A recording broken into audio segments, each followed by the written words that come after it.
In this video, I'm going to show you how you can change your username on Discord to an invisible username so you can make Discord username invisible.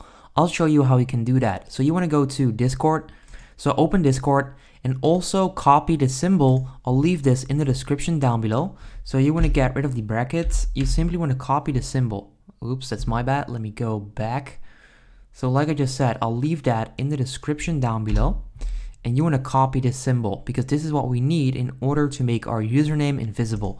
So copy this, then go to Discord, click on the user settings icon, then click on edit, and then you want to make sure to paste that in there without the brackets, put in your password, then hit save. And that's pretty much how you can make your Discord username invisible.